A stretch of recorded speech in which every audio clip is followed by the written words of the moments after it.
지금 생방을 하게 된 이유가 이 내 저기 그 글을 Y 기업이 글을 방해를 치고 뭐 업로드를 시키질 않고 뭐 글을 덮어버리고 이런 어려움이 있어서 뭐 숏이라든지 롱이라든지 전부 동영상으로 찍은 것들을 덮어버리고 그 시간을 많이 끌고 어떤 건 12시간 후에 내보낸다든지 이런 장난을 많이 치고 숫자를 조작하고 이래서 오늘부터는 생방으로 지금 하고 있습니다.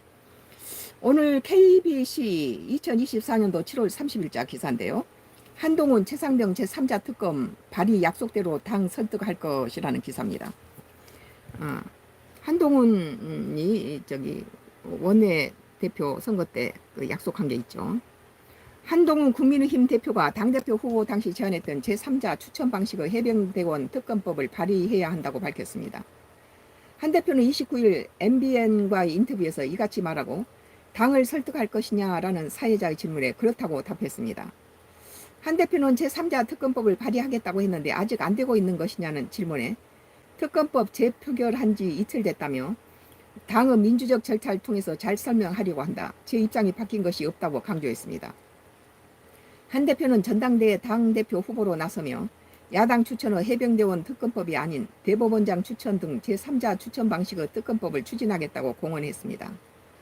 하지만 전대 이후 한 대표 최측근인 장동혁 국민의힘 최고위원은 국회 본회의의 표결에 앞서 언론과 가진 인터뷰에서 최상병 특검법이 부결된다면 제3자 특검 논의를 굳이 이어갈 실익이 없다고 생각한다고 밝혔습니다.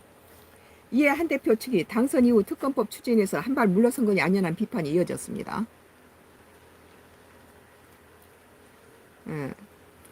나의 정치 코멘트는 한동훈이 당대표 후보 당시 제안했던 제3자 추천 방식의 해병대원 특검법은 국민과 야당과 여당이 모두 만족할 수 있는 해결 방법인 것 같아요.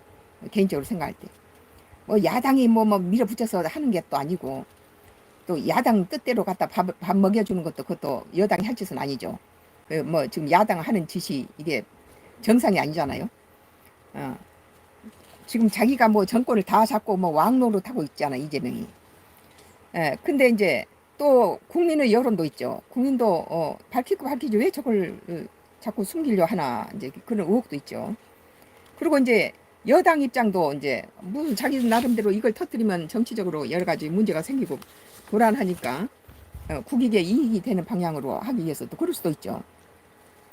그렇기 때문에 국민과 야당과 여당이 모두 만족할 수 있는 해결 방법인 것 같아요. 나는 이 한동훈의 제3자 추천 방식의 해병대원 특검법은 상당히 그 모든 사람한테다가 그 피해 의식을 주지 않으면서 해결할 수 있는 좋은 방법이라고 생각해요.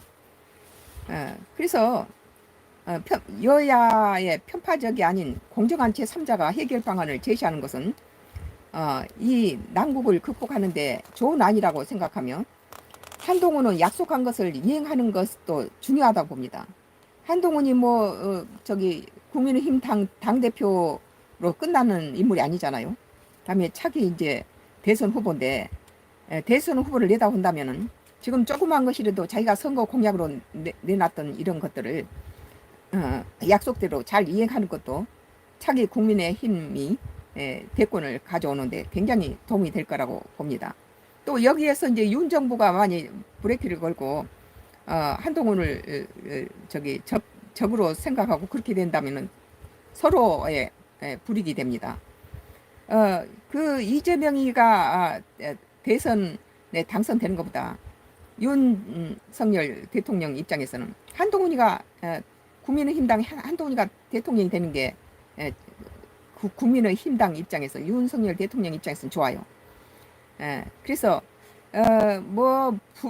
아주 억지로 가지고 불이익을 당하고 불공평하게 여러 가지 까뒤집어서 뒤집어 엎어서 죄를 씌우는 것보다는 한동훈이 훨씬 사려 깊게 모든 걸 다 잘 해결해서 국익에 도움이 되고 윤석열 대통령 내외에게도 좋은 가장 최상의 방법으로 해결할 줄 믿습니다.